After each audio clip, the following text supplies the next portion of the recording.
एक आदर्श volt meter, यस वोल्ट मीटर का प्रतिरोध होता है, कैसा होता है? एक आदर्श वोल्ट मीटर का प्रतिरोध कैसा होता है? जल्दी से जल्दी आंसर दीजिए, कमेंट दिखाओ भाई ना। हाँ, आंसर आपका आया नहीं है, बहुत जीरो के लगभग। कोई कह रहा है एक आदर्श वोल्ट मीटर है भाई, वोल्ट जो वोल्टेज को मापेगा, वोल्टेज, तो वोल्टेज को मापने वाला है तो इसका जो है प्रतिरोध जो होता है ना वो बहुत ज्यादा होता है। एक आदर्श प्रतिरोध, आदर्श वोल्ट मीटर का प्रतिरोध बहुत ज्यादा होता है। A is correct answer, A is correct answer. हाँ, और अगर कहा जाए कि एक आदर्श अमीटर का, अमीटर का प्रतिरोध कितना होना चाहिए, तो मिनिमम, मिनिमम कम से कम होना चाहिए, जीरो के बराबर।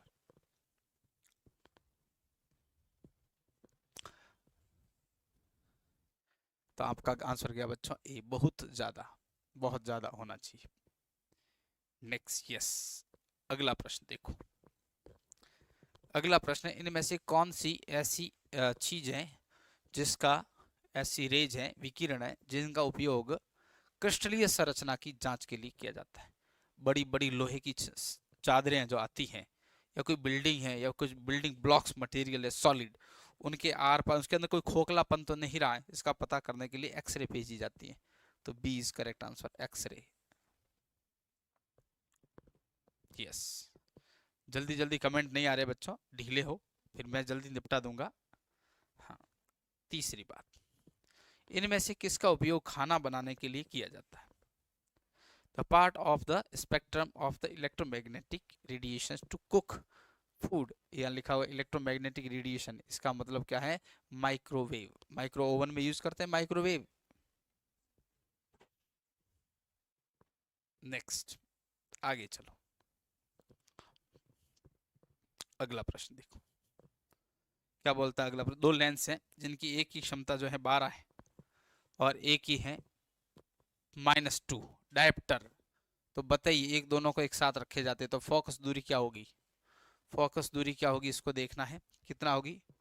दोनों को जोड़ दो, आ जाएगा आंसर। देखो कितना है, 12 और ये -2, कितना हुआ? 10 सेंटीमीटर। यस,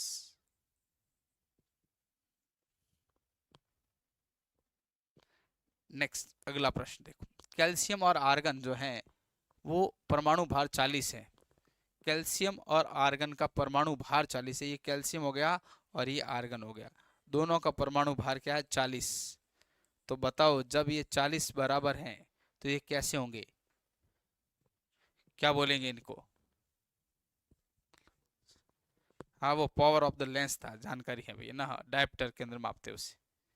देखो, यस, अरे साइकोलॉजिकल, क्या बात है, क्या फूल भेज रहा है, क्या है ना, फूल पास रख, कभी किसी उम्र के किसी पड़ाव पर काम आएंगे ना। हाँ चल, वह भारिक, भार आपस में बराबर है, समभारिक, डी इज करेक्ट आंसर है ना। अगला प्रश्न देखो क्या है, प्लांक नियतांक। प्लांक नियतांक के बारे में बात करते हैं। प्लांक नियतांक क्या होता है? तो ई बराबर क्या होता है भाई, यह एच म्यू, ई बराबर एच म्यू, और एच बराबर क्या हो गया? ई अपॉन म्यू। ठीक, अब देखते हैं ई का मतलब, ई का क्या एनर्जी है, और ये क्या है? ये है फ्रीक्वेंसी। तो फ्रीक्वेंसी क्या कहता है? टी माइनस वन बोलेंगे इसे, और इसे कह देंगे M1L2 और T-2। ये गया ऊपर प्लस का एक हो गया, क्या हो गया? M1L2 T-1। कहाँ है ये आंसर, बता दो।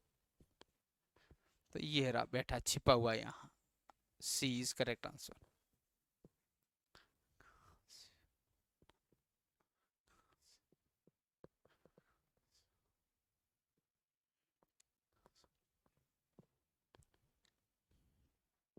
आगे बढ़ते हैं,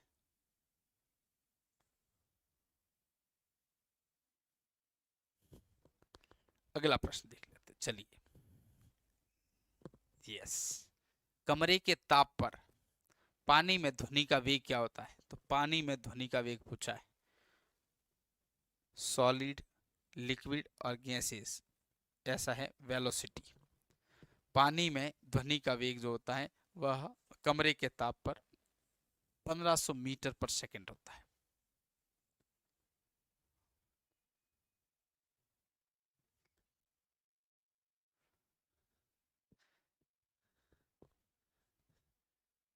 शायद कोई न कोई, अरे यहाँ दाना फेंका गया है। शिकार करने के लिए पहले दाना फेंकना पड़ता है, जाल बिछाना पड़ता है। तो यहाँ जाल बिछे हैं, दाना फेंक जा रहा है और ये साइकोलॉजी फैक्ट्स फंस रहा है वहां। अरे मत फंस रे बाबा, ये दुनिया है, इस जंजाल से दूर रहे, नहीं तो फंसेगा और 2 साल 3 साल बाद बाहर निकलेगा, तब तक दुनिया बदल गई होगी। क्या कह रहा है? विद्युत को मापने वाला यंत्र कौन सा है? तो विद्युत को मापने वाले यंत्र को क्या बोलते हैं? अमीटर। धारा मापता है ये, यस धारा। D is correct answer, yes.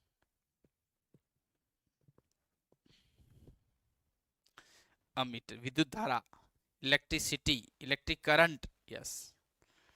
अगला प्रश्न क्या बोलता है? देखो 9वां प्रश्न।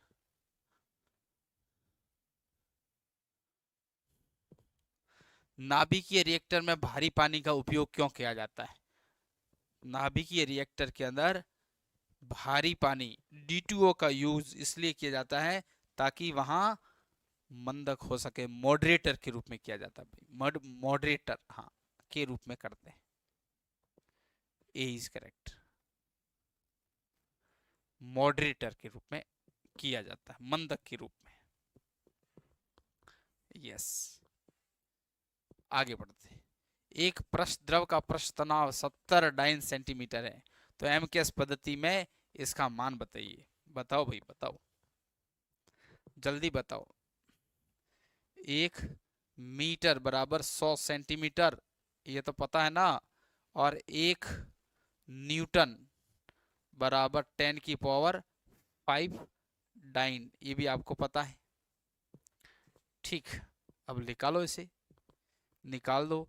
ये क्या हो गया इधर की, और क्या निकालना क्या है एमकेएस पद्धति में? तो पहले तो पृष्ठ तनाव क्या होता है भाई? सरफेस टेंशन बराबर फोर्स अपॉन लेंथ, एकांक लंबाई पर लगने वाले बल को बोलते हैं।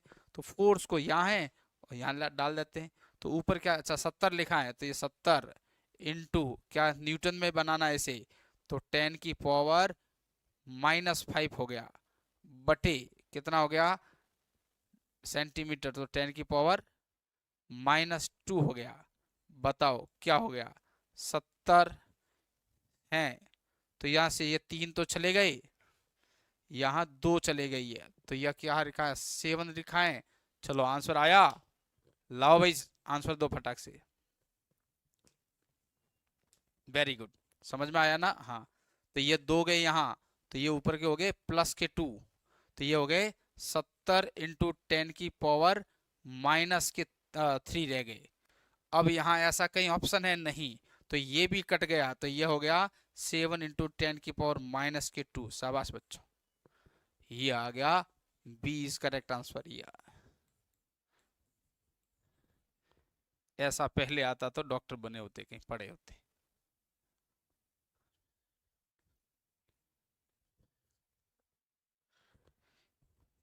फिजिक्स यहाँ से पढ़ ले, उधर नहीं हो रहा तो यहाँ से कर ले ना। हाँ,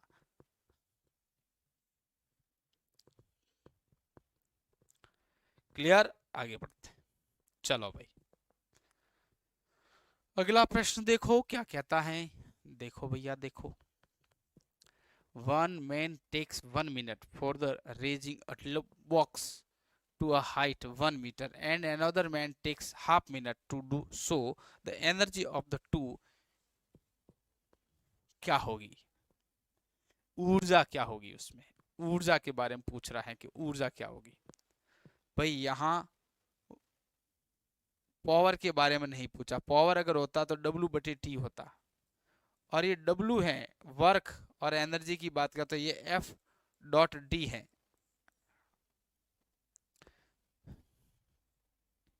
1 मीटर तक ही ऊंचाई है, इसने भी 1 ही मीटर वह भी उठाता है, टाइम अलग अलग लेता है। तो ऊर्जा तो दोनों में समान ही है, एनर्जी समान ही है, ऐसा नहीं कहा जा सकता कुछ अलग अलग रहा होगा। हाँ, पावर जो लगा, शक्ति जो है वो हम यहाँ से डिटरमाइन नहीं कर सकते हैं, तो एनर्जी तो सेम ही है यहाँ। यस, अगला प्रश्न देखो।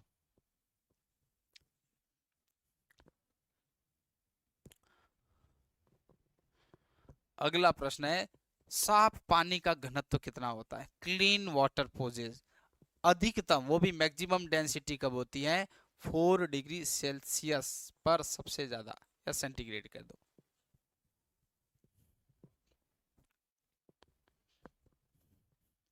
कहाँ है ये ऑप्शन? सी है ये ऑप्शन। अगला प्रश्न देखो, बढ़िया तरह से देखना, गलती मत करना, हाँ, और आराम से समझना और फिर आंसर देना इसका।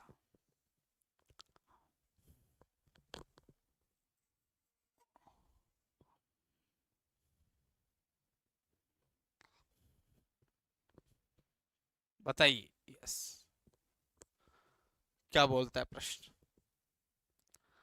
प्रश्न कहता है दाब की एसआई इकाई क्या है? एसआई तो दाब P बराबर क्या होता है? F upon A।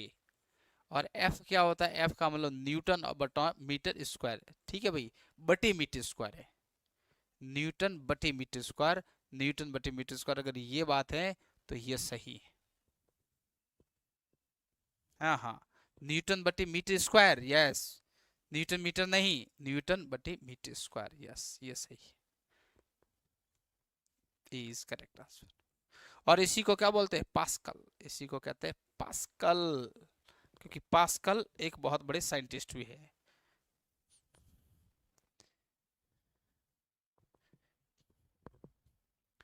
नेक्स्ट आगे बढ़ते, अगला प्रश्न देखो।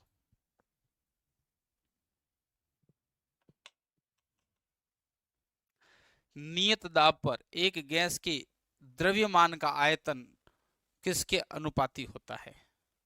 तो देखो क्या कहता है, P V is equal to N R T, ये एक आदर्श गैसों का समीकरण है। इसने कहा है यदि दाब नियत रहे, क्या रहे? नियत रहे दाब, तो उनका गैसों के द्रव्यमान का आयतन, उस गैसों के द्रव्यमान का जो आयतन है वो किसके समानुपाती होता है? तो किसके? उसके परम ताप के समानुपाती होती है, परम ताप के समानुपाती होता है।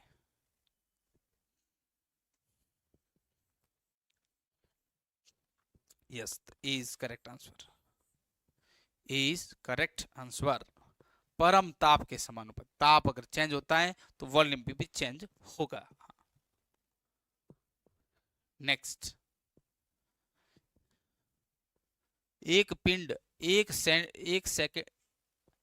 सेकंड में, एक सेकंड में, हाँ, 10 ऑसिलेशन पूरा करता है, तो बताइए कि उसका समय अंतराल कितना होगा? समय अंतराल कितना होगा? तो एक पिंड जो है 1 सेकंड में 10 दोलन पूरे करता है, तो उसका यानी कि दूसरा जो आएगा वो होगा, उनका अंतराल कितना होगा?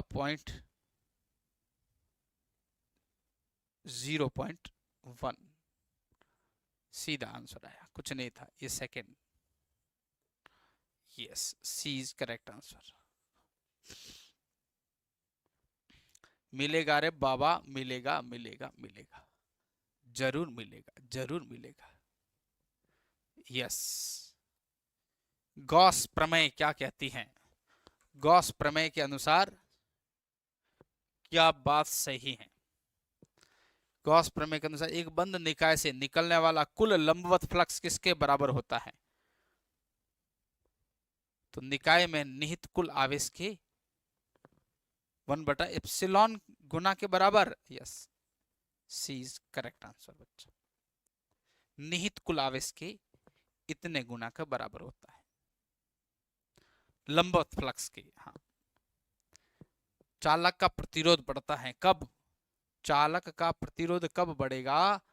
V समानुपाती I, I बढ़ेगी तो V बढ़ेगा तो I भी बढ़ेगी, I बढ़ेगा तो V भी बढ़ेगी। लेकिन जब प्रतिरोध बढ़ेगा, I बढ़ेगा तो प्रतिरोध भी बढ़ेगा, और प्रतिरोध बढ़ेगा तो टेम्परेचर भी बढ़ेगा। यस, तो ताप क्या करेगा, बढ़ेगा, इंक्रीज होगा। किसमें, चालक में। कंडक्टर की बात करते हैं तब। यस, नेक्स्ट 20वें प्रश्न पर जाकर के मैं रोकता हूं आपको। देखो क्या प्रश्न कहता है। चुंबकीय चुंबकीय बल रेखाएं अगर समानांतर हैं, समानांतर हैं, ऐसी है चुंबकीय बल रेखा, ऐसे ऐसे है, ऐसे ये समानांतर, या ऐसे मान लो ये समानांतर, ठीक है, हाँ ऐसे। तो ये क्या बताती हैं, ये बताती है एक समान विद्युत, सॉरी चुंबकीय क्षेत्र, एक समान मैग्नेटिक फील्ड को दर्शाती हैं। हाँ, यूनिफॉर्म, समानांतर है ना, पैरेलल है ना, हाँ। अगर निकट आई हुई है तो चुंबकीय क्षेत्र बहुत तीव्र है, और दूर दूर है तो चुंबकीय क्षेत्र कमजोर है। यस, तो बी इज यूनिफॉर्म, यूनिफॉर्म, अपरिवर्तित या समान। नेक्स्ट, अब बताओ आंसर। अगर नहीं बताया तो देखना फिर तुम्हारी हालत खराब करूंगा आज अभी। इस प्रश्न को देख करके आंसर दो, मैं बता चुका हूं इस प्रश्न को, फिर भी आप बताओ। एक आदर्श अमीटर है, आदर्श अमीटर और आदर्श वोल्ट मीटर, इसका तो प्रतिरोध हो जाना चाहिए बहुत ज्यादा, बहुत उच्च, और इसका प्रतिरोध बहुत ही कम, बहुत ही कम, यानी ए इज करेक्ट आंसर। लगाया ना, हाँ, बहुत ही कम। अरे प्रतिरोध इसका अनंत किसने लगाया रे, ये कौन है? अगर जो अमीटर का प्रतिरोध अनंत होगा तो क्या धारा बहेगी उसमें से, पता चलेगा है? चलो भाई, अंतरिक्ष यात्री को आकाश कैसा दिखाई पड़ता है? अंतरिक्ष यात्री को आकाश कैसा दिखाई पड़ता है? तो एक अंतरिक्ष यात्री है और वह आकाश में यात्रा कर रहा है, तो उसे आकाश कैसा दिखाई पड़ेगा, बताओ। यस, तो उसे आकाश काला दिखाई पड़ेगा रे बाबा, काला, बिल्कुल काला कट। यस,